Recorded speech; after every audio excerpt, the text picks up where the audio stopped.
7:29. Do we need them? Yes, we do. We'll get over there. Oh, and there's Michael. Okay.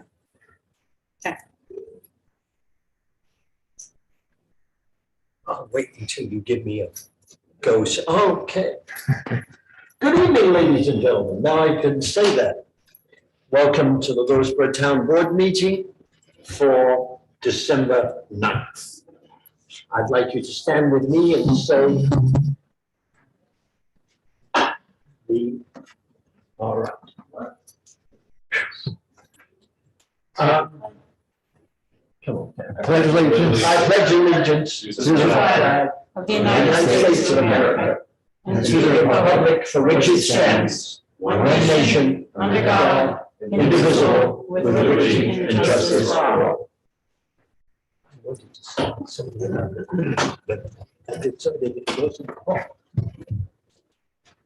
That's for closing it. Peter just mentioned the exits. Oh, there is an exit over there where Greg Fischetti is coming in, and there is an exit on the right where our county executive is coming in. Hi, George. Well, thank you. How are you? And I'd like to welcome George to Lewisboro and to our library, and tell him he is the first item on the agenda. If you'd like to stand up and go ahead. This is the right time? Yes, Stand up here. normally at the podium. Hi, Greg. Good, thanks. How are you? Nice to see you. I promised I'd get you as the top. Well, you're very gracious, and I appreciate that. Thank you very much, George Latimer, Westchester County Executive. Let me first start by giving you retroactive wishes for Happy Thanksgiving, which is past. Happy Diwali, Happy Hanukkah. Up ahead yet is Merry Christmas, joyous Kwanzaa, Happy New Year, and if you're a fan of Jerry Seinfeld, Festivus for the rest of you. I stopped by tonight because this is a very special night, and that you're saying goodbye to two of your friends who've been served in public office. And I wanted to come to give my respect and recognition to both Jane and to Peter as you complete your public service. I know most people think that any of us who run for office, by the way, by dint of running, you're automatically a politician. And that obviously has a negative connotation to it. And we all know what our friends who are outside of public service think of being in public service. They think it's not a great thing. But I know personally what people go through. I've done it a long time. I've sat in meetings where there's an agitated public and they look straight at your face with a pointing finger and they're angry, and you're the direction of the anger. And there are times when things go well and you look around and there's sort of a general appreciation, but no particular praise can measure it with the anger that goes with things not going well. It's the nature of the business. And if you do it for reasons that are inside. And the legacy that a person has in this business isn't getting your name on something. It's what you think when your term is over, what you think you accomplished, maybe what your friends and family are proud of you for, what your neighbors are proud of you for. I brought two signs of recognition, two proclamations, one for Peter, one for Jane. I am experienced at giving out proclamations. When I have typed that small, I never bring my reading glasses because nobody wants to hear the long story. The long story is that Jane Crimmins and Peter Parson have been exemplary public servants. And even for those who disagree in public policy, we still have to respect the fact of the service that Jane and Peter have given. And I say this now knowing that I'm not a member of your town. I haven't been here for all of the bumps and bruises that go into being a town official. But as a county executive working in the county, we've formed a partnership with this town and every other town in this county. We've all been through COVID together. We've all been through the concerns that we have over police reform, and taxation, all of these things we've shared. We've shared all of these frustrations, and I deeply personally appreciate your service. And I want to present these proclamations to you on behalf of a grateful county government. I guess I'll do it from here and hand them up to you. If that's the right way. Come on down. Oh, come on down. You put that.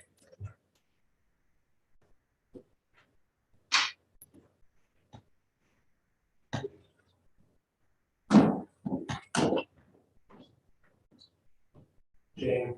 Thank you. Peter. Thank you. If I may, with all of the COVID protocols again, my friend. Thank you, Jane. Thank you.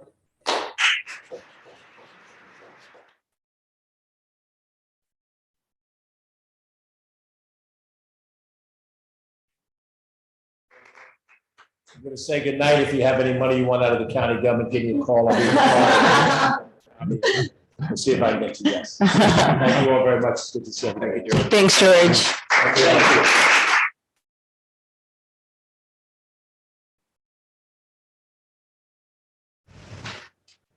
I'd like to move on to to any other communications. I have none. Does anybody else? No. Thank you. Let's move on to the consent agenda. I propose that, Public hearing. oh, yeah, I guess so. Do we want to do that? Should. All right. I'd like to propose that we begin the public hearing on the 2022 preliminary budget. Second. Does anybody wish to speak? All those in favor? Oh, All those in favor?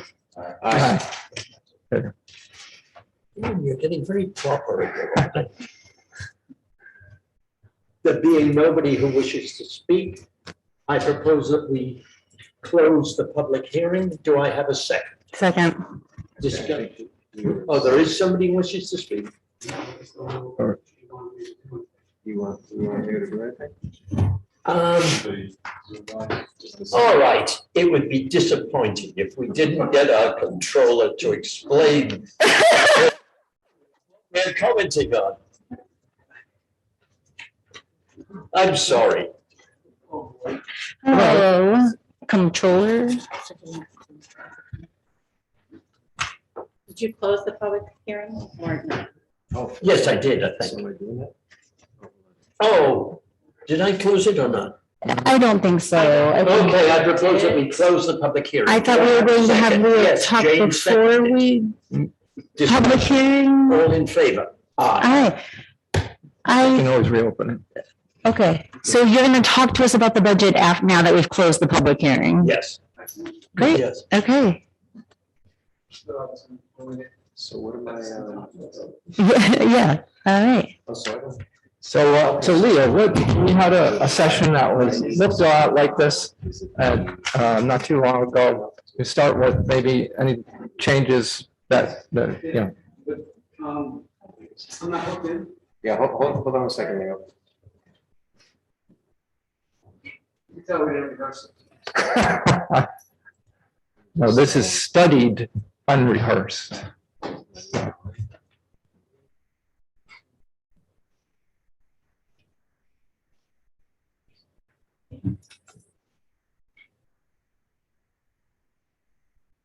Did you email it? We did, to you and the entire board with explanations. I know what you. But it's a PDF, so I don't know if that's helpful. No, that's fine, yeah.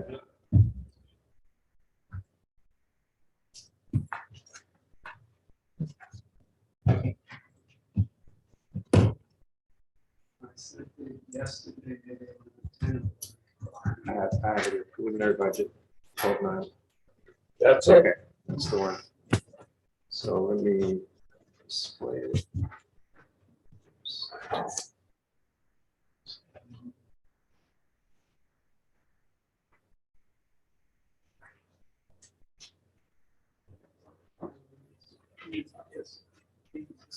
Oh, he needs this thing up, and I'm gonna share it on Zoom. Got it. Okay.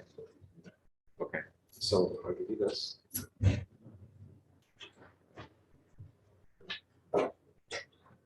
I don't know.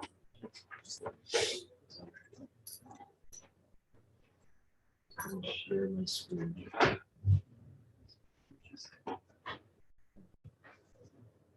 Yeah, if anybody wants the agenda or copies of the budget, I put them over there on the table.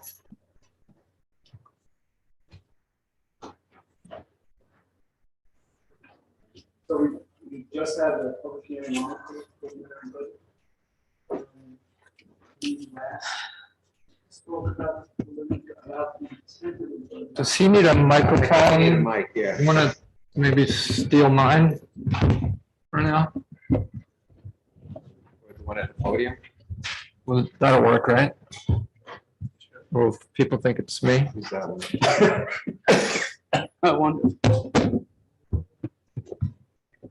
Okay, I think we last met on October 25th regarding the tentative budget. And then the tentative budget was formalized on October 30th by the supervisor. The bottom line, or let's go to the tax rate schedule. Tax rate schedule, the bottom line for the tax rate change of 2.656 did not change from the last time we spoke about the budget. The components within, though, changed slightly, meaning that the general fund and the highway fund had some changes of expenditures, one negating the other. So again, the tax rate change for 2021 remains the same, 2.656. Tax. That'll be the next page.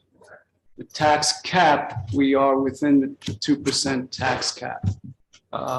The town taxes, which is the combination of highway and general fund, are, if they were alone, they would be over the tax cap, but you take all of the taxable entities within the town when you're calculating the tax cap. And the special districts, though, have favorable tax years for 2022. So their proposed tax levy negates the overage in the town taxes. And we net to being within the town, the 2% tax cap. So again, there was no change to the bottom line of the town tax, but the components within the general fund and the highway fund did change slightly. So what were those changes? So let's go to the general fund expenses. Subsequent to our last meetings and just the past week, we received the new 2022 tax healthcare rate changes for 2022. The net result of those changes was approximately $35,000 of additional expense. We have two components within our health coverage. We have active employees and we have retirees. One of the reasons why we changed 3 years ago to night shift was because night shift provides a benefit, if you will, for our retirees who are also covered by Medicare. So our active employees, or the coverage for our actives, increased by 91,000. The coverage for our retirees actually decreased to the point where the net impact of the rate changes for 2022 was 35,000 in expense. Go ahead. Is that the right way around? Our actives increased in expense Okay, and our retirees decreased in expense okay, I thought you said no. from what was budgeted. All right, If you want to know some of the numbers, the actual increase in rates from last year to this year for the actives ran about 12.5%. Increased from 2021. I had injected in the tentative budget enough to cover an increase of roughly 6%. So then we had the positive impact on the retirees that decreased that overall increase of rates to approximately 7%. And that then made the differential roughly $35,000 of additional expense. You'll see in the adjustment column what the impact of those increased rates were down the line. I can take you all the way through, but take it, just imagine though that every line item for hospital and medical benefits increased by the new rates, except for when you get to the end.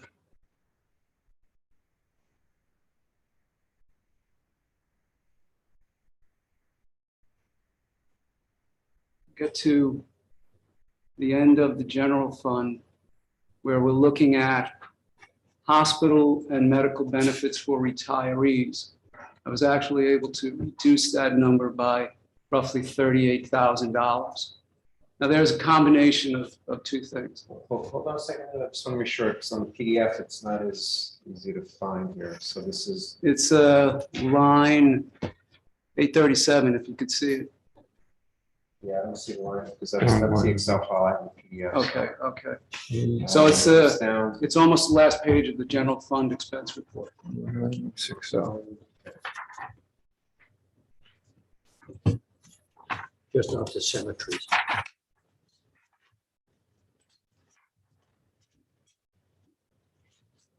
Did you locate it?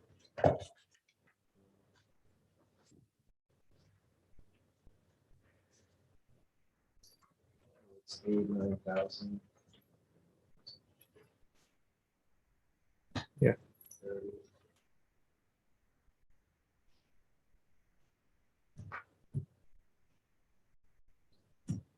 Maybe while you're trying to find it, I'll just explain what I had started. There's two components to why this decreased.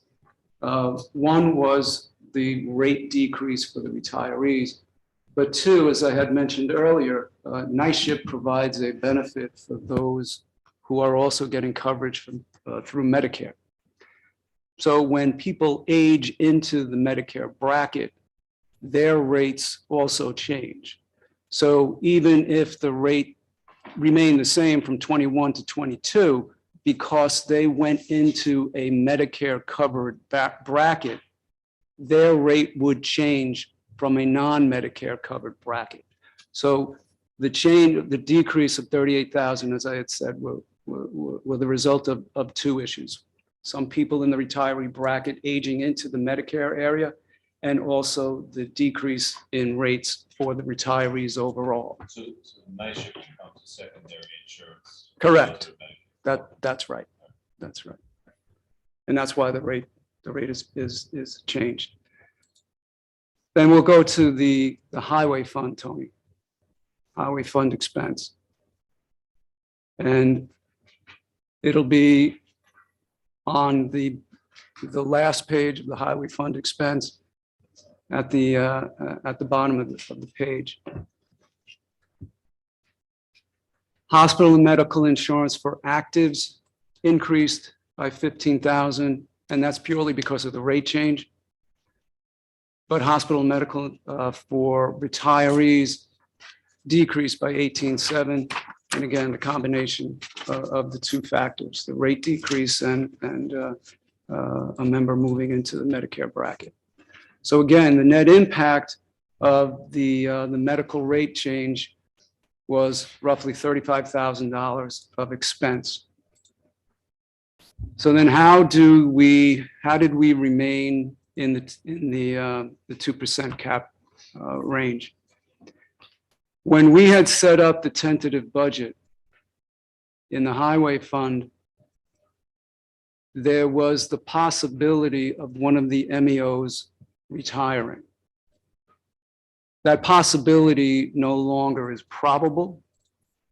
And in the tentative budget, I had set aside an estimated expenditure for when folks retire in the town. If they have unused vacation, sick, and personal days, they're entitled to get a buyout of those days. And so I was preparing for that in the tentative budget.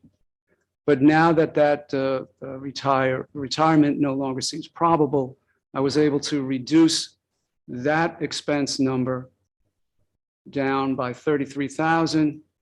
And then there's also a corresponding reduction for FICA, Social Security expense of another 25. And that then covered the additional expense for medical benefits. So it was a wash between the 35 and anticipated buyout on the highway employees not retired. That's correct. Do you know, Leo, approximately the population of active and retired employees that are getting benefits ballpark? Ballpark would almost be 40-40. So I can give you an exact number. Okay.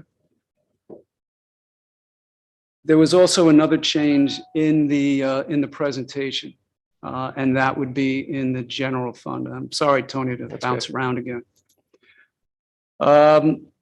One of the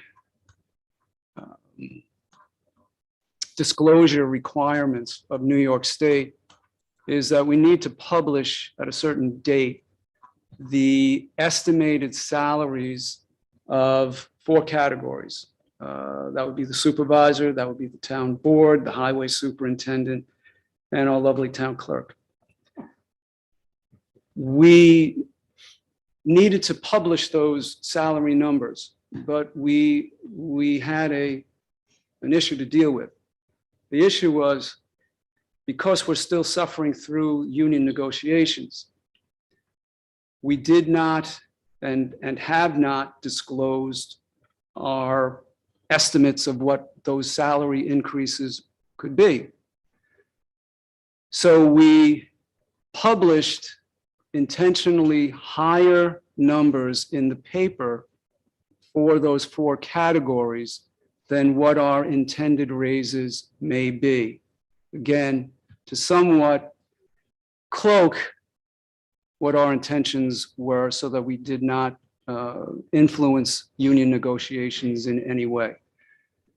So for the town board, you'll see an increase in salaries of 3240, which is 5%. The same type of change you'll see for the supervisor category, 4740, 5%. And we can go down to the town clerk and the highway superintendent. But those were the only changes from the last time we met. Again, the changes dealt with medical rate changes, which at the end of the day had no impact. And this disclosure for salaries for those 4 categories, why didn't that have a negative impact if I'm showing increased salaries? Well, as a reminder, we have the lump sum of townwide salary increases in the fund balance restoration line. And so I removed or had a corresponding reduction for those salary increases from the bucket where we're housing our estimates for townwide salary increases. So that's why that disclosure didn't have an impact on the budget. Because I'm adding above salary increases and I'm subtracting those same salary increases from where we're housing the universal salary raise.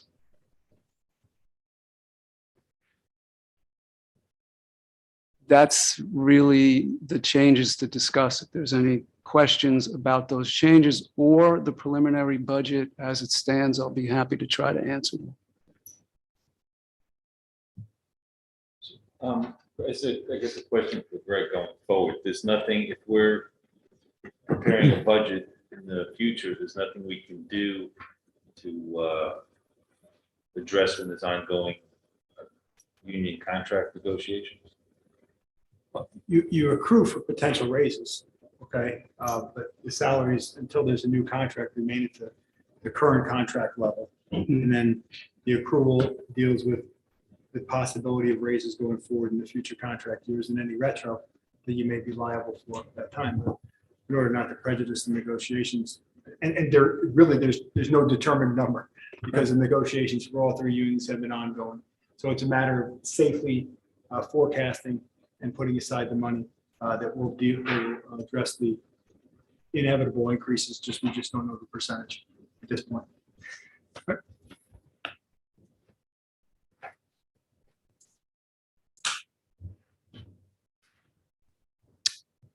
Anything else? So Leo, the final date of, well, the final budget needs to be Approved by December December 20th. 20th, right? So it's possible that the union negotiations can go beyond that? Yes, Yes, it's very not good. just possible, It's reality, yeah. It's dead certain at Yeah. this point because of our meeting schedule. Right. So, Which looks as though our next meetings with each union will be in January. Mhm.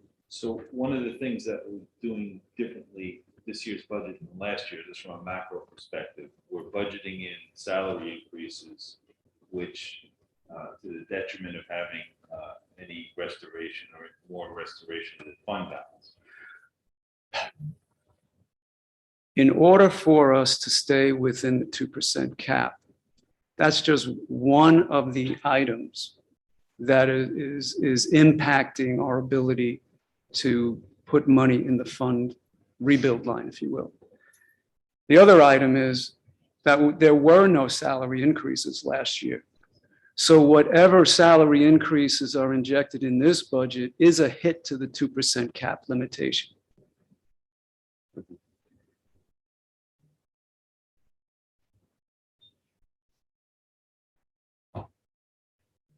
So just, can you show me the line? So last year, as far as what we put towards the fund balance, last year's budget is opposed to where we are for this year. In the fund rebuild line, Yes. I think we put, I can't show you yeah, I can, actually. It's right here. It's right there. It's 133,434 for the general fund. You see it? Yeah. So that's what we put in to build up the fund balance. So let me just explain. Every expense that we put into the budget is really based on what our best estimate of what that expense is going to be in the year. So it's our guess as to what's reality for the expenses. This number for the fund balance restoration is purely to do two things. It's either to cover unanticipated additional expense or unanticipated reduction in revenue estimate, or if we guessed on all of our numbers on both revenue and expense to the penny correctly, this budgeted expense goes directly to the fund balance and would build up the fund balance by $133,000. We have been doing that not the number, but we've been injecting a fund balance restoration amount consistently for the better part of the last 10 years. Because when I started roughly 10 years ago, it wasn't a fund balance surplus, it was a fund balance deficit, close to $1 million. And when Peter started. So one of the ways that it was thought that we could build that deficit back up to a positive number was to inject expenses that we were hopeful not to have to use. And that's one of the reasons why we now have a general fund surplus at the end of 2020 of about 1.7 million. So that's during the supervisor's Correct. tenure, we've had a $2.7 million swing in the fiscal. Correct. benefit. And this is just one of the reasons why, but it's a big reason. It's also not just a numeric benefit, but it also provides the credit rating agency who rates our debt. They look at that as, well, that's a good management practice. And so they look upon that favorably when they're rating our debt. Does that have a direct impact as far as interest rates as well? The better our rating, the lower our interest rates. So we are now at AA positive. I'm sorry, AA. I'm forgetting stable. We were not at that when we started. We were at single A. Yeah. We were maybe AA negative. So yes, it has had, again, as I had said, just to reiterate, the better our credit rating is, the lower our interest rates are. Why? Because the investor base would look at that and say, well, that's a stable municipality. No different as an individual. with a No high different. credit score. That's right. That's right.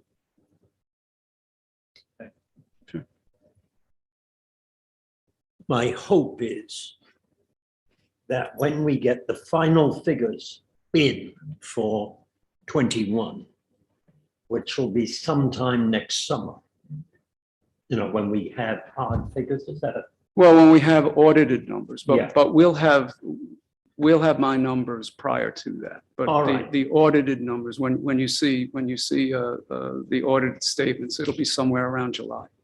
we are trying to get the fund balance, the unallocated fund balance up to 15% of our expenditures.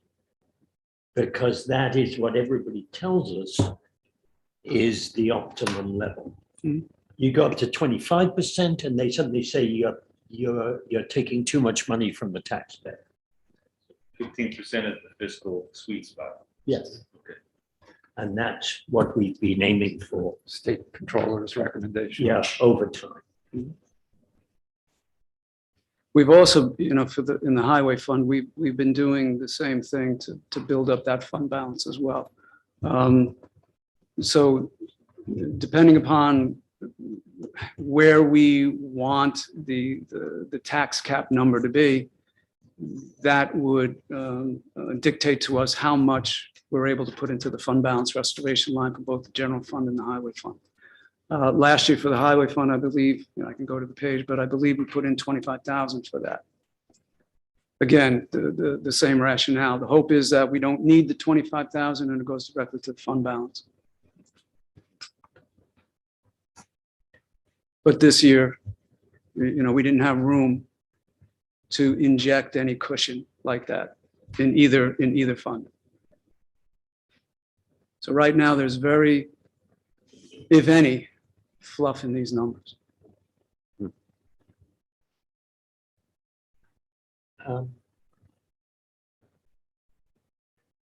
I know that there are at least 2 department heads who want to make pleas about positions.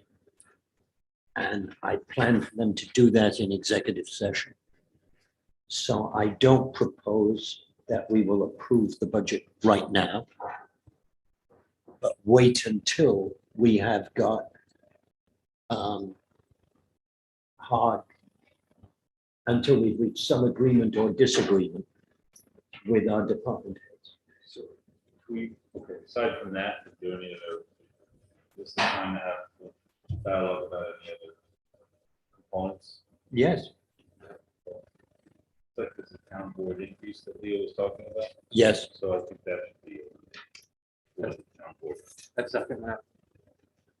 You can eliminate any increase for town board members if you want to, but my point of view has been for some time that elected officials are very far from overpaid in Lewisboro. Compare it with Bedford, all right? Admittedly, Bedford is, let's say, 50% bigger. But the amount they pay their elected officials is way greater. Right, well, yes, I hear you. I'm fine. And if you want to get people to, I can speak out now because everybody knows I'm leaving.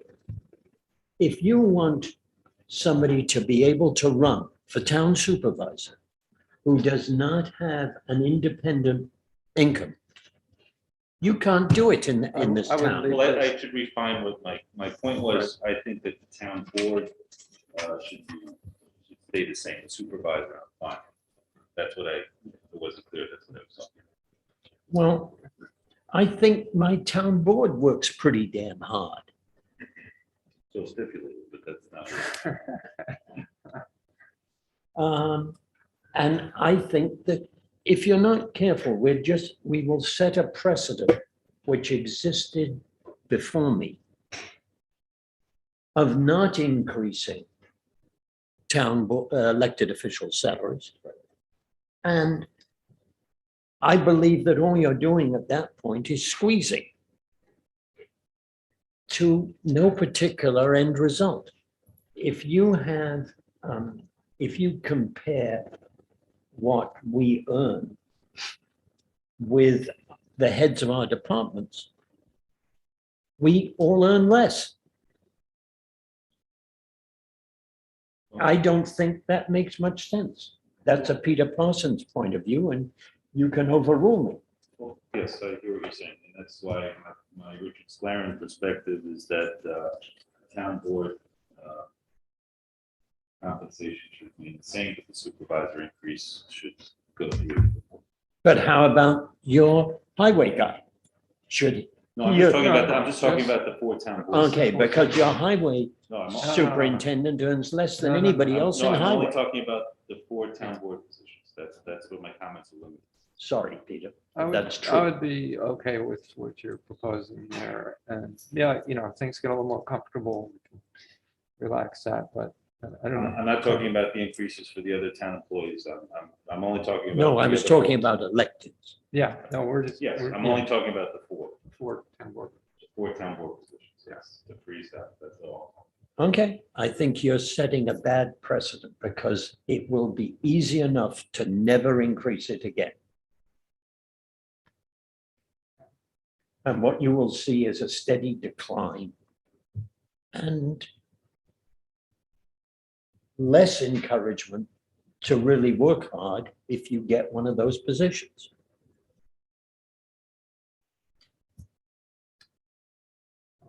That's Peter Parsons' Yeah, point of view. we'll Having watch for that. I'm not too concerned about that right at this moment. I think the proposal's okay. I don't know.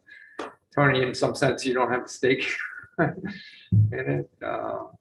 I'm inclined to go ahead and, yeah, agree with the board members. that. All right. Board members will be remaining. I happen to agree with Peter's point, to be honest with you. If you look at it from the point of view of somebody like myself, right? At the same time, I support, my colleagues moving forward. And you all moving forward, so. Rich, why don't you make a motion? The motion to freeze the annual salary of the town board members, the four town board members.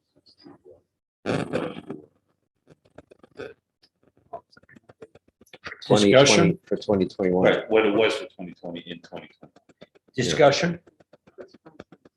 2022, 2022 budget, sorry. What it was. All those in favor? Aye. All right, so be it. Who was the second on that, please? Yeah. Thanks.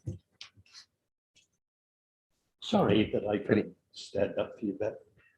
Yeah, well, It's quite all right, Peter. Thank you. just Just trying. just as a reminder, I know the intent of the board is to, at some point between now and the 20th, to actually adopt the budget. But if for some reason you can't meet or you're not happy with the bottom line of the budget, you'll be stuck with whatever you have in this preliminary budget column. That will be That's a default. that'll be the proxy budget. Yes, that's the If- default if we do budget, not the meet one in bef- front of you right If we do now. not meet before the 20th, you're saying? Correct. You're Okay. going to have to meet to vote on it. Got it. If you Okay. do not approve a budget before. Right. Now, right now, we still have a meeting scheduled for the 13th, Correct. which is Monday. Right. But I don't know if you'll be at a point where you can vote on it by then either. But, you'll know better then. Well, right now, the Let me only check. difference would be what we just. Correct. Changed, so. That's correct. it's not That's a correct. huge That won't really, Difference.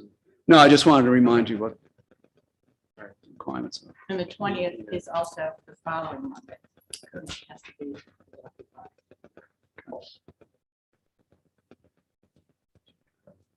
anything else by anybody? If there's no further discussion, then I'm Well, let gonna, me ask you this. Do you want me to apply that now additional amount that we have into the fund rebuild line?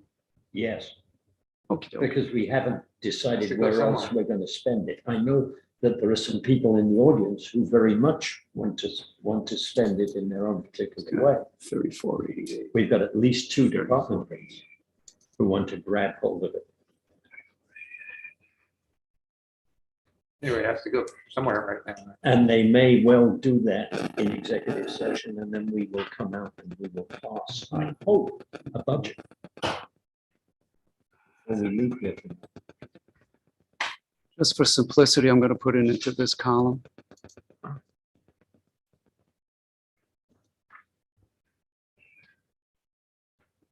Take that back. Okay, Take I that would back. like to move on to asking approval to the consent agenda. Do I have a second? Discussion, all in favor? Aye. No. Dana, would you like to review the town park playground proposal? We have our playground specialist online on Zoom. If he- You need to switch Is your he- Computer, Tony, to put the drawing up on the screen If here, the- or is should I he- have Valerie plug in to put them up? He's gonna share a screen from home. Okay. Jonathan's gonna give him, If he That's could raise fine. his hand, that would be great. Michael, if you can raise your hand, please. So we know that, So Michael, I'm asking you to unmute. okay, can you, you want to, Yes, we can hear you. yes, Michael. Do you want to plug in to the screen or should I have Valerie do it? So I people could. here can see the Is- drawings. Yeah, let me see. Is this in the email that he sent today? Yes. Jeff is easier.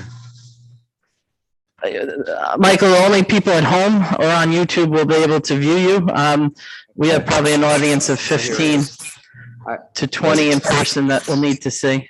So I'm going to share my screen of the images. Yes. Okay. You spell it pretty good, Michael. Yeah, I'll do that in a second. Sorry, everyone, for the technical difficulties here. When we switch over. But I'll start. Good evening, everybody. I thank you in advance for your time and consideration for tonight. I'm not alone in this presentation. We have Michael Hofnick, our playground designer and specialist from Site Specialists on Zoom with us. He's going to share his screen with Zoom and the YouTube viewers. I have two playground project founders in the audience with me, Dina Corelli and Valerie Cancro, as well as Kristen Payne and Josephine Barisha on Zoom as well. I just have one question. So this is what I have as I the, wanted the drawings up first, the renderings. yeah, so the email says play equipment and proposal drawing, but when I open it, Oh, no, go. it's to the this. Earlier one today at 4:15. Can Tony Okay, just hold zoom in? From Michael? There was two. I'm still blocked. If you could still hear me. Oh, here, okay. Well, there might be one before for the whole design. Wow, you show that I email you a lot there, Tony. I know, I see that. Lots of news. Share with you all. So I have The first one is the overview. this one here. And Janet, are we good with Okay. him sharing his screen to online people? If you're gonna speak. I'm still blocked. You can join me up here, Valerie. One is a lonely number. Joe? Okay. I think she just allowed me.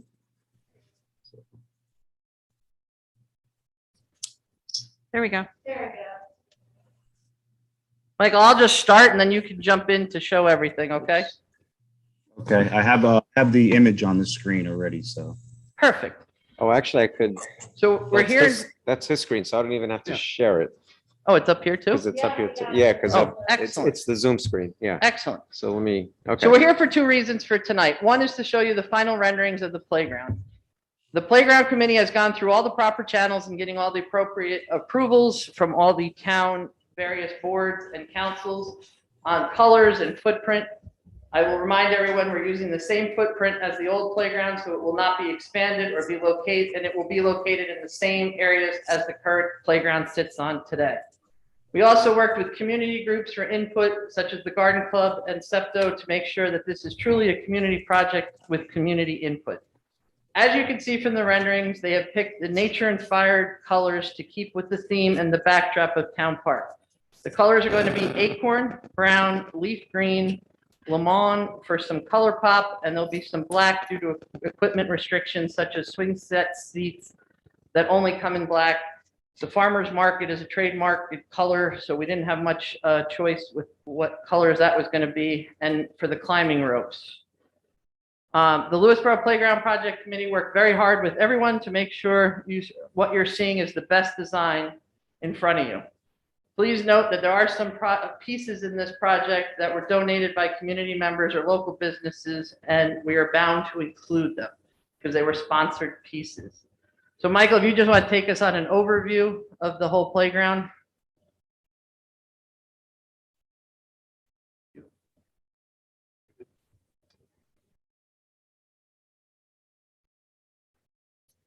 Sorry, he's muted.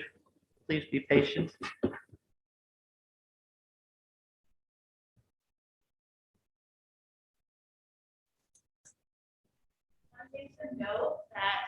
Okay, I'm unmuted now.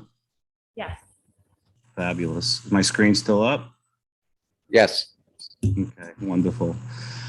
So this is the final design that we had worked on for the past 2.5 years, and with all the fundraising efforts from the Playground Committee. So basically, this footprint is similar to what's currently in the park. The first structure in this particular area is a 2 to 5 ramp structure, wheelchair accessibility through ramps off of an asphalt path, leading on to platforms with activity panels, next additional platforms, and then into an additional slide area with a roller slide. We have some GFRC glass fiber reinforced concrete climbers and balance beams, a double slide. And then for the other 2 to 5 area, we have the Smart Play loft, market, excuse me, to stay with the theme of Lewisboro. And then we have the We Saw here, which is actually a 7-person seesaw. And the benefit of this is there's an area to transition onto the platform if you're in a wheelchair use, and additional comfortable seating on the outside. And the use of the port and place surface as a unitary surface is to help assist in accessibility to these particular items.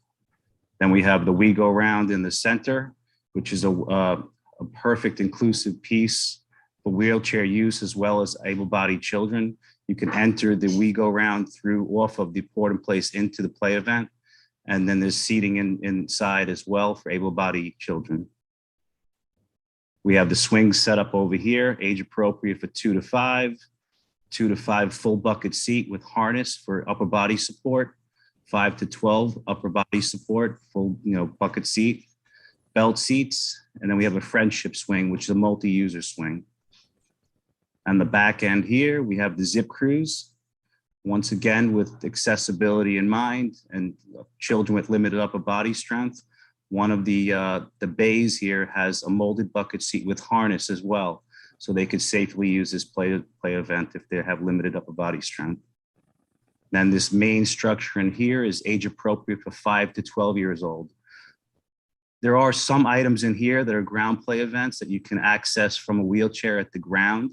You could also transfer onto the platform and work your way up to the other events with upper body strength. Additional spinner for 5 to 12 on the lower right portion here. Same idea with this platform. If you roll out onto the engineered wood fiber, which is considered accessible, you can transfer onto this platform and sit here as well as able-bodied children and hang on here. And then we have the Netplex, which is an awesome piece as well, with our new Alpine slide, which is a lot of fun. There are areas in here as well that you can rest as you climb through the net So someone can actually climb up, rest onto these platforms and work their way up to the top to actually slide down the slide. I don't know if I just have to minimize this here.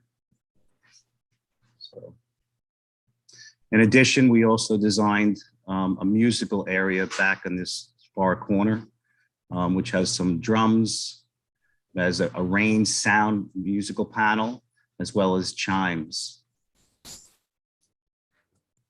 Is there any questions on the design? It hasn't really been modified since we've been doing the fundraising events throughout the summer.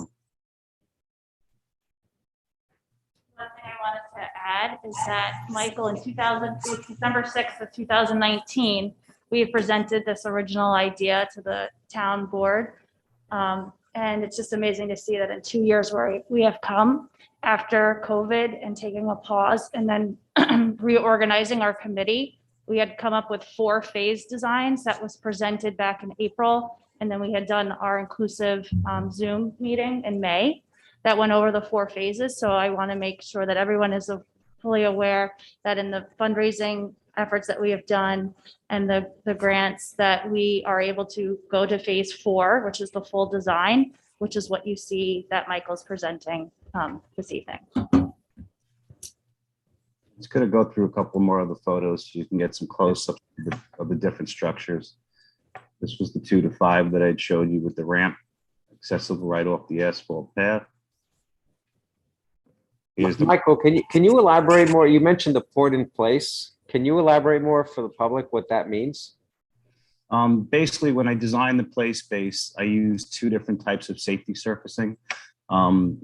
So you have the paths leading to the port in place, which is a unitary surface. It's actually rubber material that's troweled on site, and then it's a roll-off edge. And it's strategically laid out so you can actually access specific areas on the playground. You can see that there's you actually can access the we-go-round. You can actually access the we-saw, and then there's a path leading up to the zip cruise, that particular seat. So for ease of getting to it, playground does consider engineered wood fiber accessible. When it's compacted, you can get a wheelchair across it. However, it's better to have a port-in-place surface whenever possible. The reason why the complete area is not port-in-place is due to the cost. So that's why we use the combination of surfaces. You can actually access the entire structure from this asphalt path that leads around the entire play space.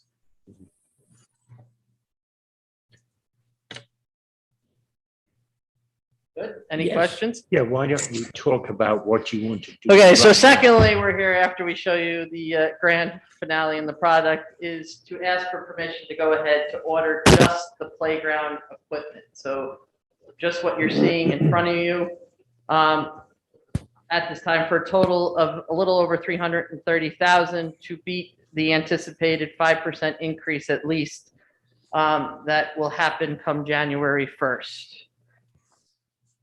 So you're avoiding an increase of what? Which is We're saving approximately $20,000 if we place the order before the end of the year. yes. So And that's the reason for doing this. now. correct. We're still working out the rest of the budget, as you saw in your attached packets, the install, the removal, the site work, the asphalt. We're hoping to reduce some of those costs if possible. So we still need to work on that. We will be using the New York State Office of General Services, otherwise known as the New York State contract, to get the best pricing. And since thanks to the most generous contributions from the state for this project, we feel we should support their procurement department. I know we talked about Sourcewell, but there's no difference, and we might as well support the state in this project sense. as they Yeah, supported absolutely. us. So both have the buying power because they have so many government and educational entities behind them to keep the costs low. So we are hoping to put this order in, and right now it would just be a purchase order to order the equipment. We just need to do it before the year end to save the 20 grand, and we will not have to pay for any of the equipment until at the latest, right, Michael, March 31st? Correct. That would probably be the approximate ship date that I would enter. So there's, I mean, there'd be no reason for us not to celebrate doing this unless there's some sort of accounting reason, Leo, budget year or I assume. Well, you're not putting any money towards this right now. We're just putting a purchase order in place so that Michael can press the buy button. It doesn't count for this year's budget or, so why wouldn't we want to do that? That's right. Correct. And our plan is to start, I mean, Michael said we probably could start the build June and July be on the schedule. But due to the fact that we run day camp out of Town Park, our pavilion is very busy during June and July. We're hoping to get on the schedule to start demoing the park towards the end of August. Because the park will be offline from the pavilion down to the pond in the whole area. And the hope is it will take about 6 to 8 weeks for demo to completion, and heck, maybe I can get another Oktoberfest out of these ladies to have a grand opening and ribbon cutting. Now, so you're actually proposing an expenditure at the moment of $327,734? It ended up being a little bit more. Michael ran the final numbers this morning, and the Because purchase. we need to approve a number. Michael, do you want to put that up on the screen? I have it in front of me. Let me see if I could find that. The actual number is 330. 820.60. 820. And 60 cents. Correct. I'll donate the 60 cents. I have And to go through my folders. now, at the risk of being picky, I would like how we're going to take this money presumably from the from either Speaker Carl Heastie's money or alternatively Burdick's money, right? Or the 100,000+ from So the but- playground no, no. updates that we borrowed for this year. So Burdick's money is Hasty's money. The 400,000, that's the SAM grant. Okay, now, This Yeah. this is money we're fronting and we're gonna get back. through the Correct. yeah, reimbursement. because we need to front it and then we get it returned to us. You don't get this money till you can show you've spent it. Correct. It's rather like a child, isn't it? In some ways. Except we're the child. All right. So I move that we authorize, you need our authorization, right? Move that we Yes. authorize Parks and Rec to proceed with the purchase order for the playground equipment in the amount of $338,200. $330,820.60. Is it coming off As state of- bid? What? Yes, it's coming off a state contract. Just recite that, it's coming off. It will be coming off a state contract to avoid going out to bid. Okay, coming and as Yeah, amended. Yes?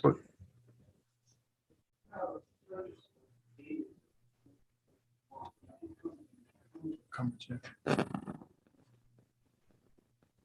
So that was my question. I couldn't hear the question. So you'd like It's a finance issue, Michael. Okay.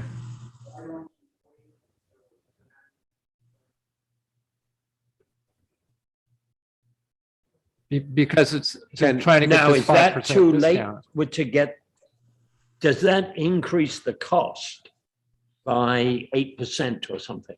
Michael, what's the percentage increase if we wait until January 1? No, you're always going to get an 8% using New York State OGS contract. You're always going to get that 8% of the current list price that's approved by OGS. Currently, it's not the 5.5% increase that Landscape Structures implemented back in July is still not approved, but we anticipate it being approved in January. And that's what's going to cause this to go up. Do you know the anticipated cost increase or percentage increase? Is going to, well, currently it's definitely 5.5 at the least. And that's what I believe they're applying for. So Michael, the question is, can we date the purchase order January 1st? No, I have to have the order entered before, probably, I could find, I think we agreed on 12/31 at the latest. The purchase. Leo, has to how be bad done. is,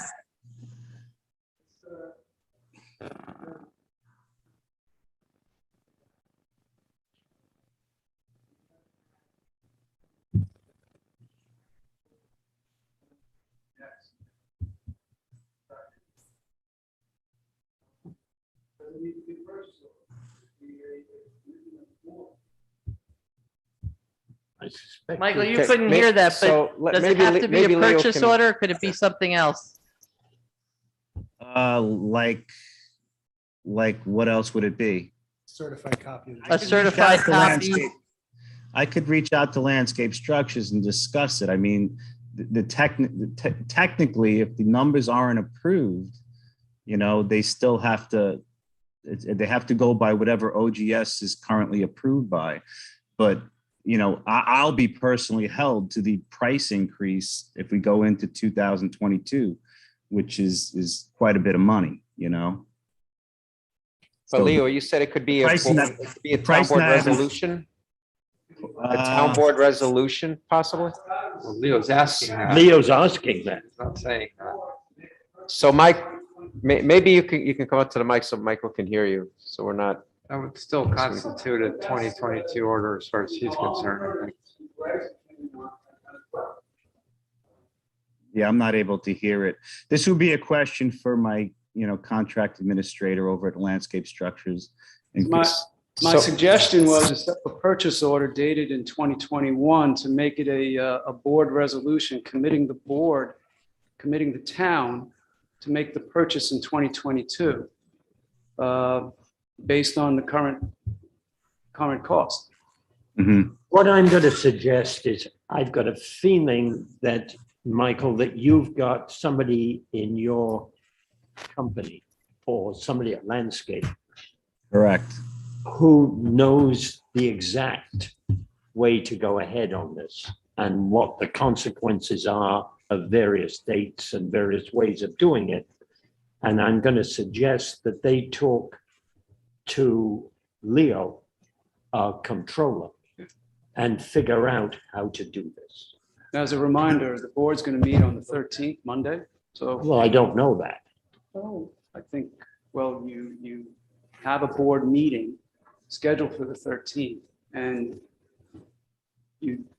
are you thinking that you may be voting on the budget in executive session?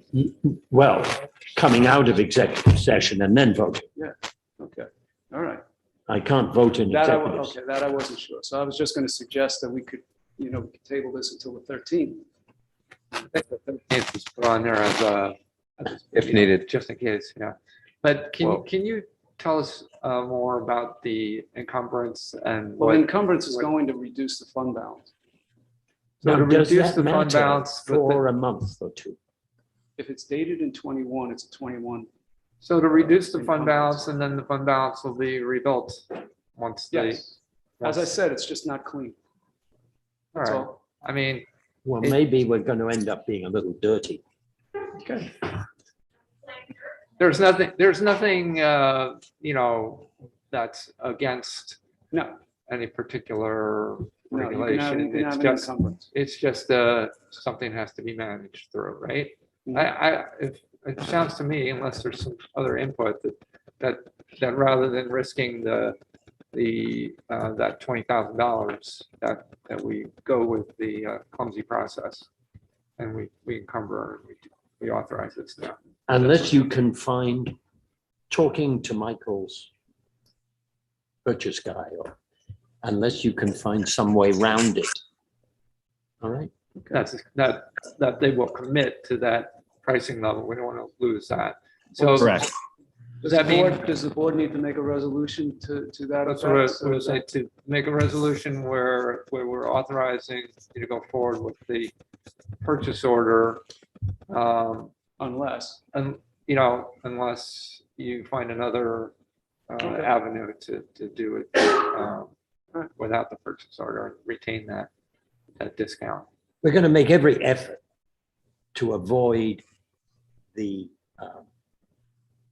tarnishing the fund balance, but it's more important that we don't lose whatever it is, 5%, 8% of this order.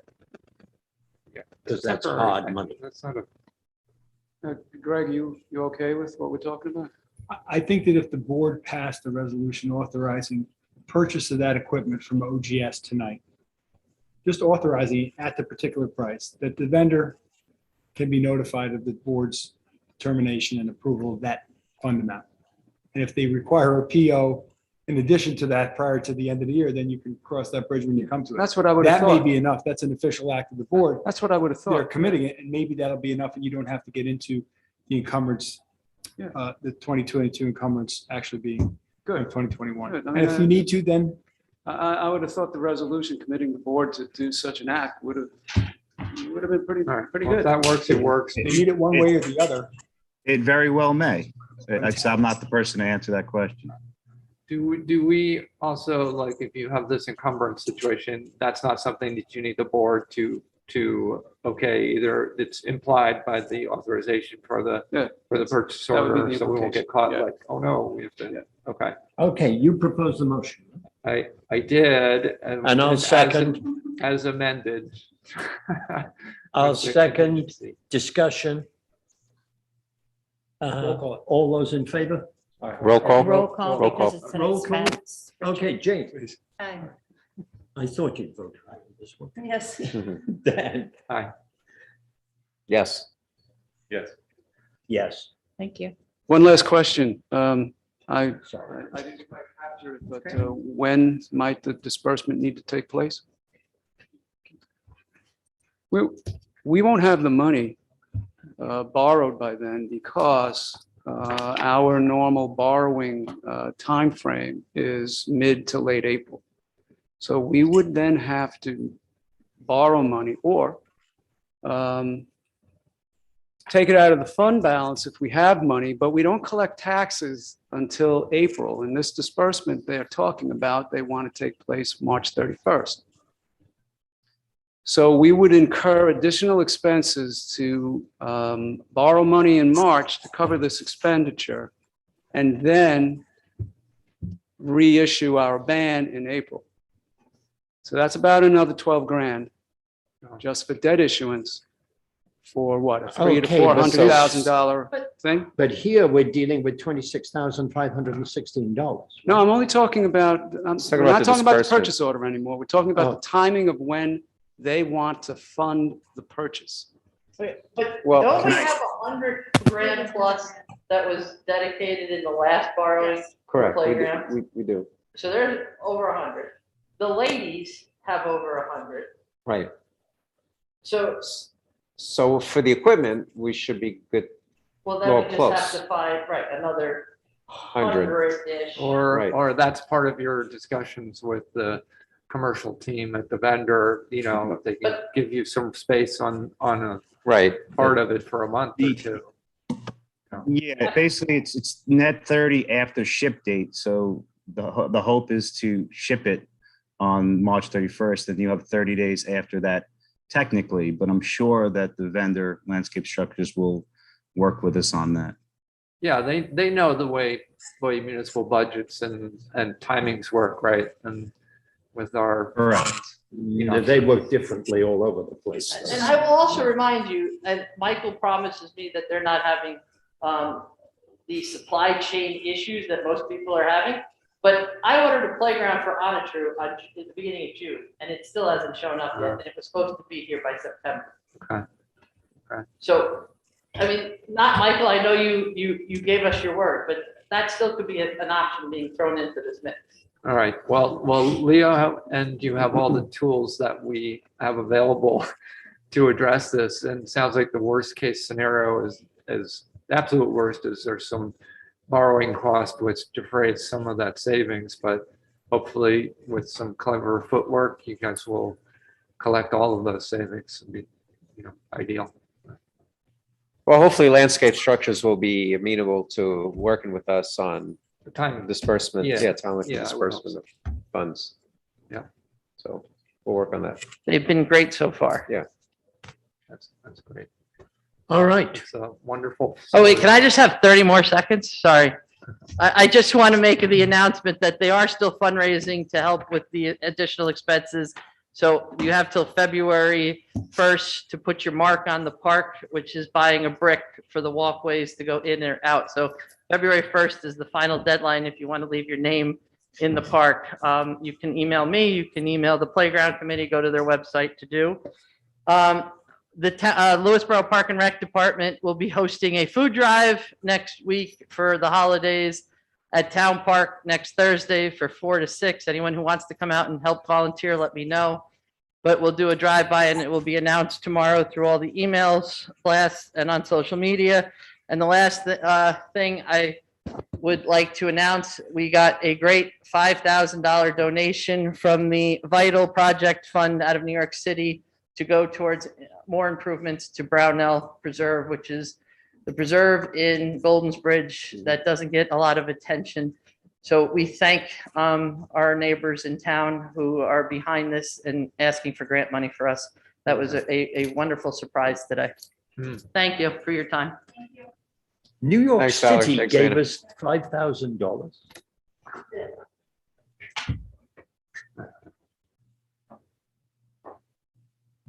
Okay, I think there was a local connection. all right. So let me, All right, I'd like to move on then to propose a resolution accepting the interim MS4 report and Dan. Oh, No. I'd like to, these have to be two resolutions? No, but Okay. I suddenly saw the last few words. So, yep, I'd like to authorize move that we authorize the supervisor to sign the acceptance of the interim MS4 report. Does I somebody second. discussion? All in favor? Aye. I have actually read it. So did I Well on done. the plane. Oh, yeah, you had the whole I had a plan, lot of hours to read. yeah. courtesy of TAP. I would like to move on. Who wants to do this one? Rich, will you do the next one? This is a motion to, Extend the agreement with the Rhodes law? Same conditions? Exactly the same contract except for the dates. and the duration on this one is going to be 3 years, 3 years. So moved. which is the same length as our previous contract with Rhodes and Malay. Okay. you So got it. moved. Second. Discussion? All in favor? Aye. Can we do a roll call as well, please? Aye. Aye. Aye. Aye. Thank you. I don't tell me I'm going to do a roll call on the next one, please, Jack. No, because you're not spending any money. Yes, we are. No, you're not. Resolution authorizing extension of employee lunch hour on December the 16th or weather-related rescheduled date of December 17th for highway holiday party. That's why do I have a second? How long is the extension for? No kidding. Depends on how the party goes. Second. Discussion, all in favor? Aye. I would like to make a resolution establishing standard work days of elected officials. That the town of Lewisboro hereby establishes the following as standard work days for elected officials and will report the following day's work to the New York State and local employees retirement system. Based on record of activities maintained and submitted by these officials to the clerk of this body. Do I have a second? Second. Discussion. All in favor? Aye. Yeah, I would urge you to do that. When I first did this, I thought it was a total joke, but I've now ended up getting a pension. So it's no longer a joke.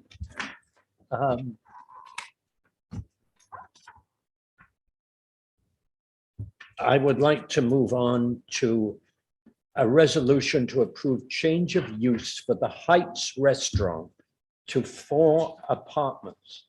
Specifically, I have a letter here from from Judge Siebert and Jan Johannesson, saying that the applicant being Oakridge Smithridge Associates. Smithridge Associates, has satisfactorily demonstrated that compared to the last approved cabaret restaurant use with 250 seats, the 4 3-bedroom apartments will demand significantly less water and produce significantly less sanitary flow per the New York State Department of Environmental Conservation design standards for intermediate-sized wastewater treatment plants dated 2014, 8,750 gallons per day versus 1,320 gallons per day, respectively. The planning board has asked the applicant to obtain a letter from the town board consenting to the change in use and modifications to water and sewer flow. If people are interested, I have got an almost limitless amount of figures on water usage, which supports this. I was going to say, I can actually put up on a screen the summary that I put together. All right. Yeah. You really This is so- Do I know there was Well, that's being put on. Greg, this triggers our involvement because we own the water and the sewer, I think. There are districts, we own them. Oh, who wanted to? Oh, no, I'm putting it up on the screen. Okay. Yeah. Usage under the district. And what I'll It's do not- is I'll- it's Not for other purposes. Okay.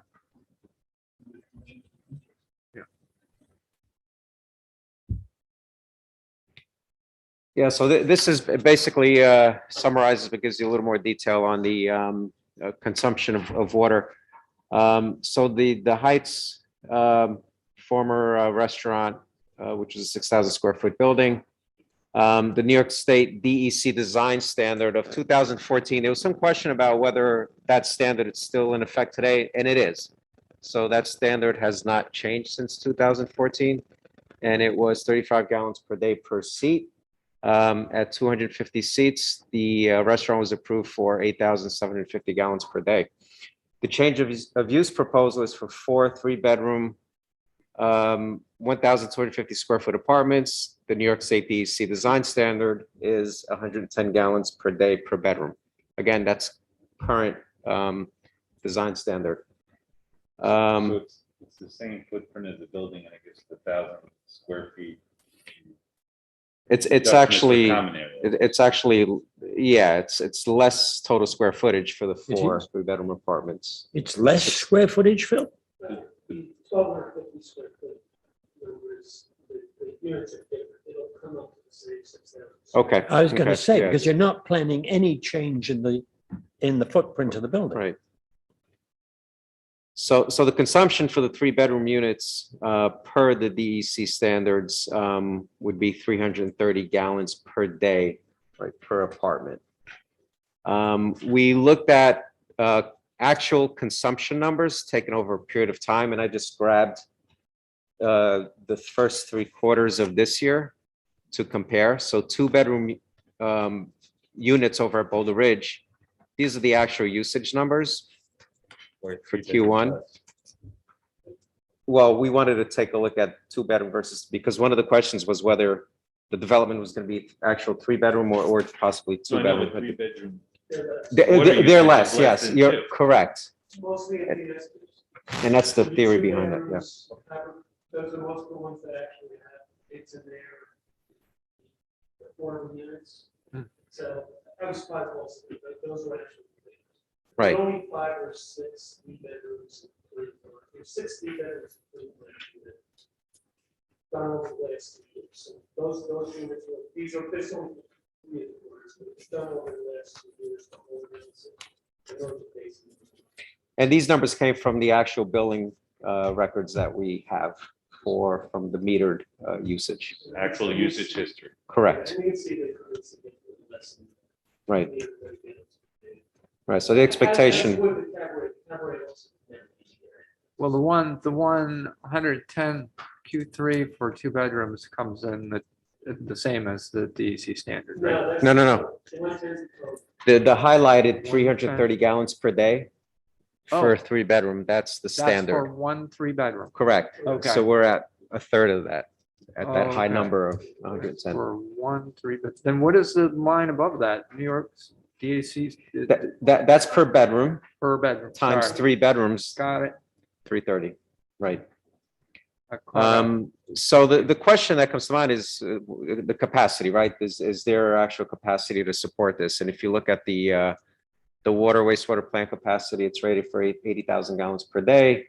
The billed water usage from 2019 to 2021 has ranged in the 33 to 37,000 gallons per day. That's billed water usage. So well water usage, you see numbers there, which includes backwashing and periodic flushing. In August, we had a high number. That's when we did a flushing of the system. Right. And so the conclusion here is that the DEC standards of 330 gallons per day per apartment for each of the 4 apartments is much lower impact to the plant performance or capacity. And typical usage is 25 to 30% below capacity of the system, right? It's 57, 58,000 opposed to the 80,000. As opposed to the 80,000 total, right. Yeah, yep. And that includes, backwashing. They do daily backwashing of the filters. So the impact is minimal, very minimal to in terms of these 4 units Once that would we be built. put in the carbon filters, Mhm. is that going to reduce in some sense? Or will they still have to do the same amount of backwashing? They would have to backwash those The carb- systems as well, but I don't know what the schedule is for backwashing. Yeah, I don't know how much, the impact would be, but I know we have those numbers somewhere, but And there would be some. It would be helpful if you could figure out where we're going from 33 to 37 to 57. Because if we're concerned about usage and capacity, those are big numbers. You don't build less than half of the 80,000. Yeah, now that we have these numbers, I really like to go back with VRI and study that further. Yeah, absolutely, right. They're not really concerned with capacity, so they backlash whatever it is and they flush it. They don't backlash. 2:30 in the morning, when you're using most water, they never goes to those. Right. So I wanted to put this together just to show a comparison with the actual equivalent 3-bedroom units that are in place today at Oakridge. So hopefully this helps. looks like there's plenty of capacity there. No reason to allow this. The amount of figures generated by Jan Johannesson was rather large. You were impressed with that. Well, I don't know if I'm impressed, but, and also the letter from Keenan Bean is pretty darn explicit. Okay. Now we are waiting for, we did check in with the health department. So we basically are going to they want to hear from us first that we approve this, and then they will take a look. But the initial information is that this is going to be not even on their radar, anything that they would be concerned with. They said, you have to approve first, go back to them, and say, if they haven't, it's not necessary for them to do that, and then they'll maybe send it to the. Okay, Tony, have we proposed a motion? on this? No, we haven't. Would you So- like to do that? Sure, yeah. So I propose a resolution to approve the change of use for the Heights Restaurant to 4 apartments, pending health department okaying this change of use. I'll second that discussion. All in favor? Aye. Aye. I'd like to move on to to a resolution because we're not absolutely certain that we're not going to break the cap by the time we finish this budget. I would like to propose a motion adopting a local law to override the tax levy limit established in General Municipal Law 3C. Do I have a second? Second. Discussion? All in favor? Aye. This is something we have done almost every year since I've been in this job, since they did the 2% cap. Yeah. Moving on. Public comment period. Does somebody wish to make a comment in the public comment period? In that case, I'd like to move to.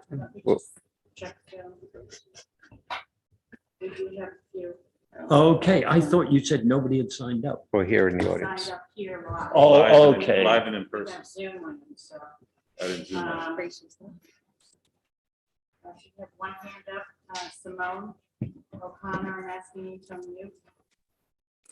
Good evening. First, I just wanted to note there's a conflict tonight with the Board of Education meeting, and in such a small town, coordination should be better so we can all participate in everything that's important. Second, it's nearing the end of the year and the perfect time to get people to volunteer for various committees in town. So the same people are not on year after year controlling what happens. There's a lot of husband and wife teams. I think term limits is a good idea. Third, beginning yet another meeting where people pat each other on the back with more proclamations over and over really gets embarrassing, or should be at least. Each and every time I've attempted to address this board regarding the dirty water situation at Oakridge, it gets more and more frustrating. I was told building more and more units at Oakridge would continue, and I shouldn't even bother. But I can't put my head on the pillow at night. And no, I stood by and said nothing on behalf of the wonderful, diverse community, young and old, that reside at Oakridge. The Heights was never filled to capacity, and thus the comparison is not accurate. Building has not stopped there. I'm there every single day. Today, they're asking for 4 units. I'm told that he's going to soon be asking for 20 or so more, then more and more, but the bad water still exists. Our liaison, Tony, tells us grants have been applied for, and I'm grateful for that, but the job is not magically completed. These people are still suffering daily. Nothing's changed. Nothing's been cured. Nothing's been resolved. And I'm still lugging water, and everyone's still struggling with dirty water.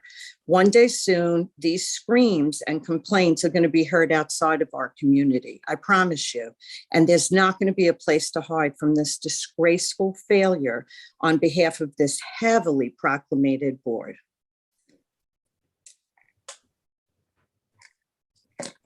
Simone. Now I'm asking Marissa Beebe to unmute, please. Hi, good evening. I just wanted to reiterate what Simone was talking about again at Oakridge. Week in and week out, we are being told that we're going to get clean water, that things are being applied for. Nothing's really getting done. Outside my back house, there's still a wooden panel that I believe was for a septic fix. And somebody just mentioned the other day that that wasn't fully wrapped up. And I was just wondering, Tony, if you can give us an update on the septic issue. And then again, you know, I'm sure with public record, you can see I've been crying out for clean water for months, and I've been asking for a moratorium on further development in Oakridge. And I've talked to you, Tony, multiple times. You've been to my home multiple times for things that are not on the radar of other people that live here. And we experience other things on my unit and on my street that other people do not. I've screamed from the rooftops, we need an independent engineering study. We have absolutely no current data other than what VRI, which is your company, is telling us the water usage is. Delaware Engineering, who we also believe has failed us multiple times on multiple projects, and here we are. We started the path by getting certain people off of the stand up there that shouldn't be there. Tony, you were elected supervisor so that you could represent the people, and by allowing this change of usage without the water being fixed is really showing us your true colors. On top of the fact that I just watched Jane get another plaque for her wall, and she's up there with no mask, and you just returned from an international trip. That is so incredibly dangerous, and that itself is poor judgment and very concerning to me. I think you guys need to really get your act together because this isn't fair. I have a mask on and I was not traveling internationally. Well, you were on TV with your mask down, hugging George Latimer. That's what you were doing. That's a joke. Okay, thank you, Marissa. We have one more, Letitia Stapleton. I'm asking you to unmute. Hi, everyone. I just wanted to congratulate Jane. Thank you so much for all the work you've done. And hopefully more work can be done. So congratulations, and I thank you. Thank you, Tisha. Thank you, Tisha. And next, that's it, but we do have a gentleman here who didn't sign up that would like to speak. Okay. Will you give us your name and hamlet? Hi, good evening, everyone. My name is Levon Skinner. We moved from Texas a little over 17 months ago. Let's say about 17 months ago. So this is my first town meeting. I had a question, but before that, I have a comment, which is I heard a mask comment, and it got me thinking, like, are you guys vaccinated? Why are you guys wearing masks? Like the science, which is the vaccine, that's the science. If you trust the science, you shouldn't be wearing masks. And someone just made a comment about you not wearing, well, like you wearing or not wearing a mask, Jane. Like if you're vaccinated, you shouldn't have to wear a mask unless you don't trust the science. That wasn't a comment that I started off with. I just heard about the Oakridge situation, and like I don't know anything about this. It just seems like something that's fixable. My question was like, how much would this cost? Do we know what it would cost? Is this something that's been determined before? Like the cost to fix that problem that two individuals talked about? Does anyone know what the cost is? I can address that. So we do, the current issue is an issue related to what's called PFAS in the water. Okay. New York State lowered their maximum contamination level last August. Okay. And have required all public water systems to test for that chemical. Okay. One of the wells tested high. The water that's leaving to the community is below that level. Mhm. But the health department is requiring that we put in a fix to address that, which is an additional filtering stage. Okay. That is in the works. The design is in place. We've applied for grants, and we have a meeting scheduled December 15th with the Oakridge committee and the engineer that's working with us to discuss the current steps, what's being done now and next steps. So that work is underway. And the water is monitored by the health department. And so we don't have any known reported issues in terms of the water quality today. Yeah. Thank you for that. I would love to kind of learn more. But the reason why I felt prompted to say something is it seems from the comment that these folks have immediate needs. And like, I grew up very poor. I know where I live. Like, this is not a poor neighborhood. Like, we could put together a line of credit and you guys can provide some kind of guarantee and fix the problem right away. And then and wait for the grants later on? Because it seems like there's an immediate need and it's like solvable if we just maybe go get the money a different way and fix it and then wait for it the traditional way. And that was really my comment. And I yield. And if you're interested, I can give you the full history. The town did do a lot of work to repair that plant, which Okay. wasn't owned by the town originally, Okay. and got it to the point where it is today. Well, What we need to do now is going to take a lot of work. It's going to require an extension to the existing plant, and it's not something that's going to happen overnight. But you in the got- meantime, the water is not an issue in terms of that PFAS contaminant. And thank you for that. I would love to learn more. You never Sure. gave me a ballpark, at least for me to start thinking like what resources need to come together. Like, is there like $1 million? Is it 2 million? It's $2 million. $2 million? Correct. Okay, that's not too bad, at least Yeah. from my perspective. But thank you very much. You're welcome.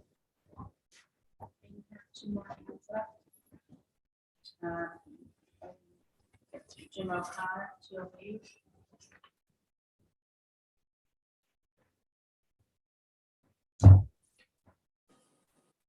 Hello? Can you hear me? Yes, we can. Yes. Oh, okay. Hi, this is Jim from South Salem, Jimbo from Vista, and the AKA Agitator. I'm actually very impressed and I'm very happy that we have a new resident in the town.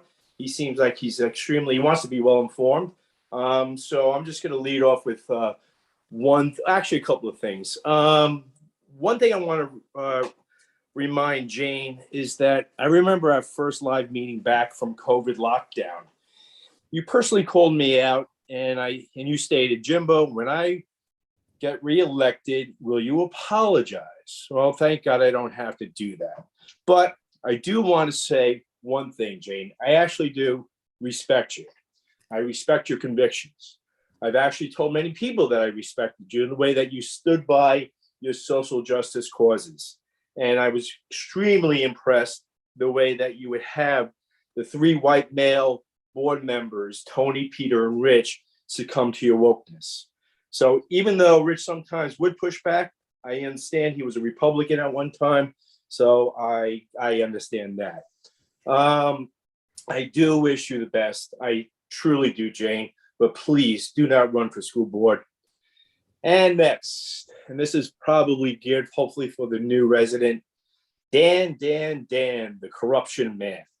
Still waiting for your 2020 not-for-profit tax form for Sustainable Westchester.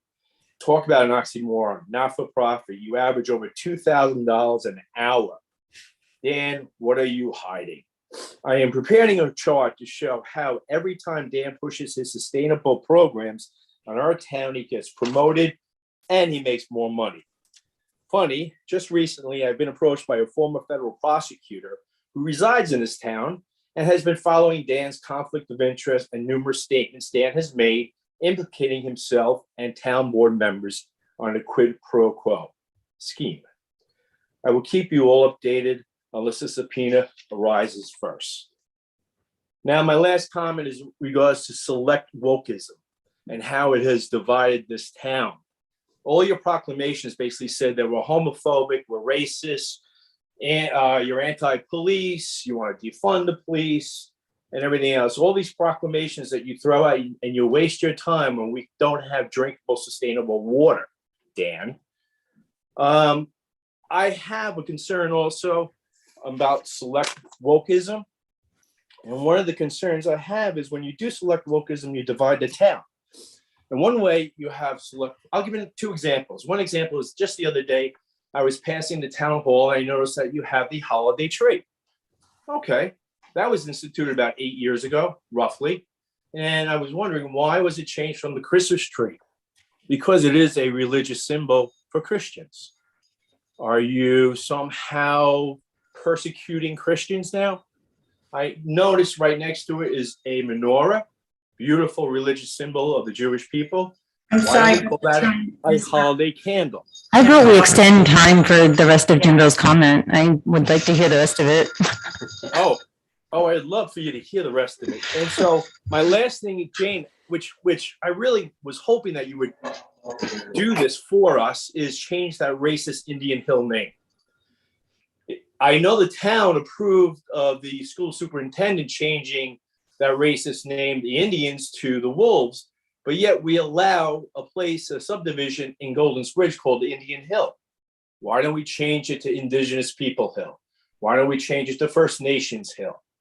Now, the only reason why I'm thinking about the reason why you're not doing that is possibly maybe your supporters and your donors come from that area. So that's what I talk about select wokeism. You pick and choose what you like, what you don't like, and you divide the town. So with that, all I want to say is have a Merry Christmas, Happy Hanukkah, and for Dan, Happy Comrade Day. Thank you. Jimbo, it has been a pleasure. It has. So my battery died, so Joel, if you could take over. I think all hands were Did they hear you? Yeah, okay. done. Okay, good. Okay, in that case, Yeah, I would like anticlimactic, to Oh, that's it? propose that we close the public comment period. Do I have a second? Oh, I don't, oh, Discussion, all in favor? Aye. my last public comment period. I would now like to Good finish. propose that we approve claims. Do I have a second? Second. Discussion? $5,000 for police departments for mobile. Chief, what is that? Cool, okay. Okay. Do I have it? You got it, discuss that. What? Discussion. Yes, you have a second. Seconded Yep, the claims. yep. All in favor? Yep. I'd like to poll the board. Jane? Well, congratulations on my last public comment period. And I want to say that it truly has been my pleasure to serve the town, and internally, the relationships I've made with you, our department heads and the employees, and the work we've gotten done internally, despite some unwanted pushback and maybe some personal attack. I'm very proud of the work I've done. I'm very proud of the employees of this town. I'm very proud of how we move forward. It's also been my distinct pleasure to represent Lewisboro outside the municipality to the county and the state. I think I was able to navigate places and situations that we've never been invited to before, such as the Pride event in Ride Toyland. And so I'm really proud to have broken that kind of ground, and I hope that kind of work can continue. I wish Andrea and Mary as successors all the best in this job. I know that they have the hearts for service, and I don't expect that it's going to be a long beat before I'm back in the community again doing the work that I do. So thank you tremendously for the opportunity, truly. And in retrospect and reflection, I know I'm going to appreciate it even more than I do right now. And to my colleagues, we've known each other for about 5 years now. And so I consider it 5 years into a decades-long relationship. So I look forward to seeing all of our relationships evolve over time. That's it. It's bittersweet. I'm going to miss you all. Thank you. Dan? Well, thanks, Andrea.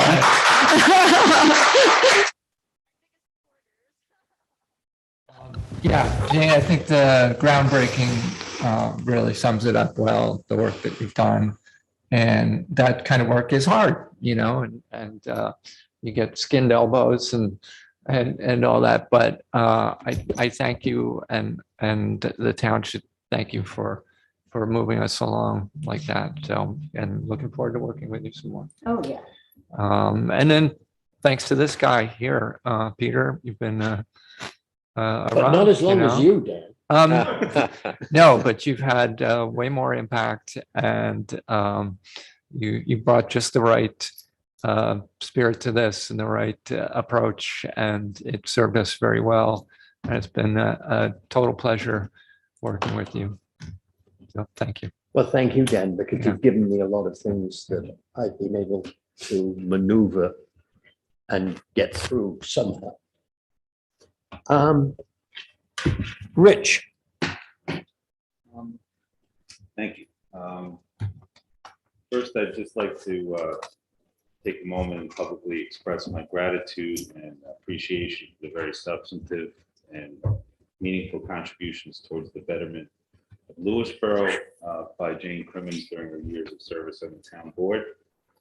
Most notably in the area of social justice, Jane's established a legacy exemplified by our 2021 Juneteenth and Pride celebrations, along with increased awareness, a focus on important issues of equality, diversity, and inclusion, which will help to ensure that Lewisboro is as welcoming a place as it can be to all who come and call our community home.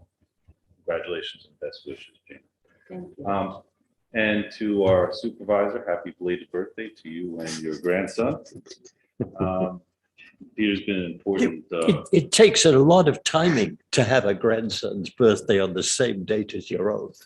Peter's been an important community role model for me. I remember when, probably, I guess about 10 years ago, when he called me on the phone, asked me to stay on the housing committee and continue to make a contribution, and just a leader in the virtues of public service on behalf of our community, which led me from the housing committee, library board of trustees, planning board, and here on the town board. And just honored to have been able to serve with you during this year. Your good counsel and your good humor have made it a great experience. Last but not least, thanks to Tony, who didn't bring me back anything, even a t-shirt from Portugal. But we had our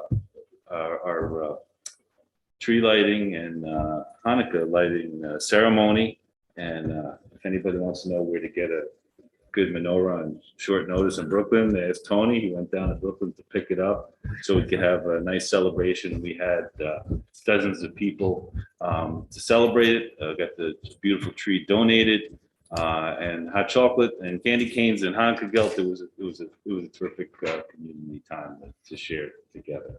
And last but not least, happy holidays to all of you.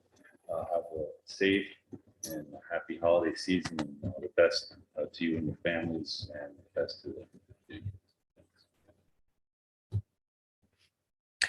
So I did all my colleagues' remarks about Jane. Thank you very much for the 4 years of service to the town. It's been great working with you. You know, when we're up here, we're each, you know, we get criticized for different reasons. We get applauded for various reasons, and it's part of the job. And I think that Rich explained it eloquently well. I mean, you've done quite a bit for the town, and you know, in things with social justice and pride and et cetera. So thank you for that. And Peter, thank you very much for your years of service. And I do have big shoes to fill, but I am looking forward to this next chapter. I'm looking forward to working with Andrew and Mary. And thank you both for being here tonight.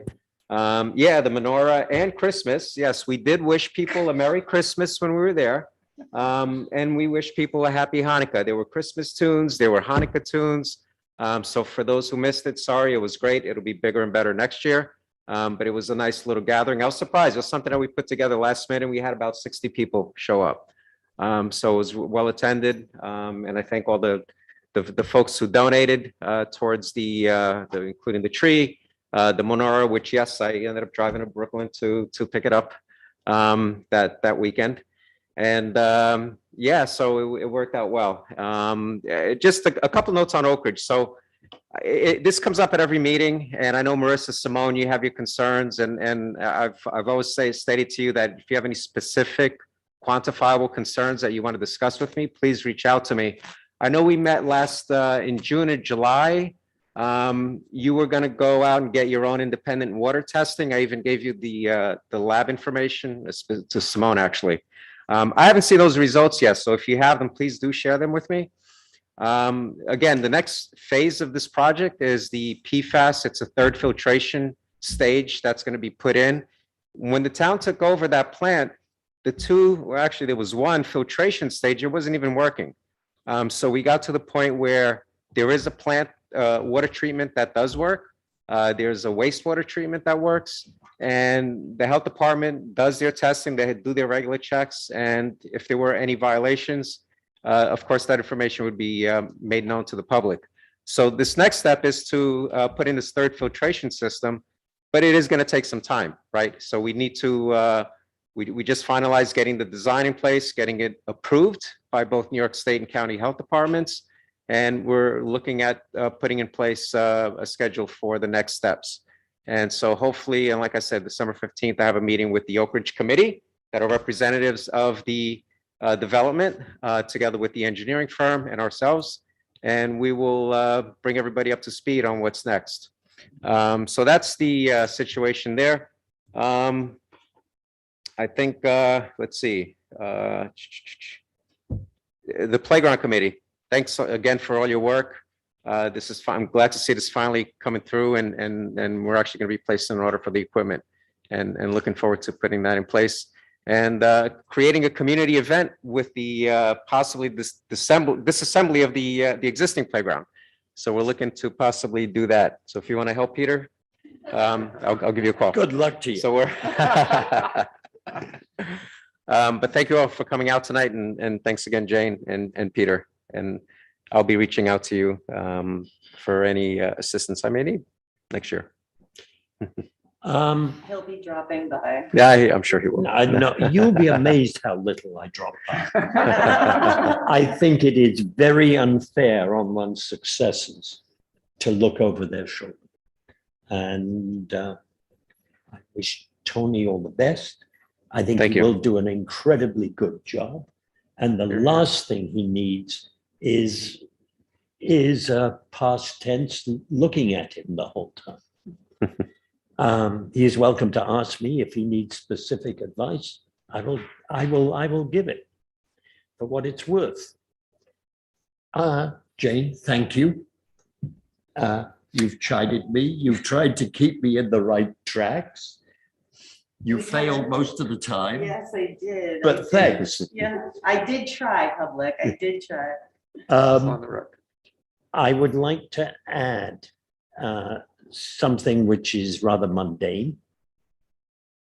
New York City Department of Environmental Protection and New York State Department of Environmental Control have recently conducted extensive inspections of the town highway salt dome property in response to complaints from an anonymous resident or residents. No violations were found, so that the only real result was to waste valuable taxpayer paid time of New York City Department of Environmental Protection, New York State Department of Environmental Control, and our town highway superintendent. That's not a very, if you're going to make a complaint, please have some evidence to base the complaint, on which to base the complaint. Because this, I've worked a lot with New York State and New York City Department and environmental departments. And, you know, they've got a lot on their shoulders and they do not need to waste their time. And can I just add, when they do come to Lewisboro, this particular employee was frustrated, and part of the problem with that in relationship building is that we have an issue such as the outdoor wood boiler smoke issue where we really need them to come out, and they're less likely to because it's like the town who cried wolf type thing. So these relationships are really sensitive, and it's a big part of our job to create and build them and then use them wisely so that we can continue them. And so my concern is also when we have a real issue that needs immediate attention, that we're one step back as a municipality right now when it comes to that relationship. Thank you. And I agree, because I've spent a lot of time building the relationship, particularly with the Albany, with the state in Albany. Thank you all. I've had some fun. Yeah. And it was a pretty good retirement gig. And I'm now going to go and do some courses to try to exercise my mind and my body. And I plan to spend a lot of time with my 6 grandchildren. Thank you all very much.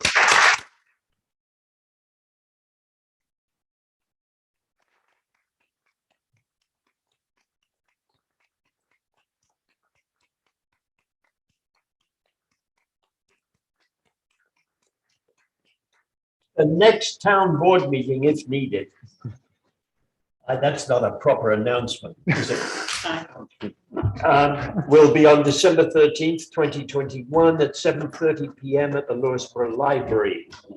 I would like to propose that we adjourn into executive session to discuss personnel issues. If that December 13th meeting is not happening, the next meeting is in the new year, correct? If it doesn't happen, the next meeting will be in the new year.